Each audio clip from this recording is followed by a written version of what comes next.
Barka da fitowa. To ya gajiya? Ai daman magana da na gaya miki din nan da muka yi da ke jiya. Ne a cikin nan kin gansu? Kin gansu? Ba wanda ta kamata ya ajiye kuɗin nan in ba ke ba. Wallahi ai sai da sai da debo kuɗin nan gaba ɗayan na tarkato nace ni nawa za ka ajiye mun. Zaki da Allah ki samu ki adana mana su. Kin gane?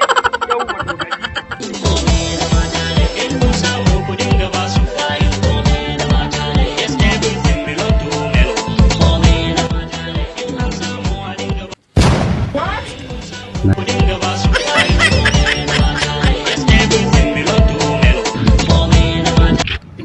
Malam, da Allah wai mutanen gidan nan ne na yi sallama ta fi 50 ba kowa a gidan.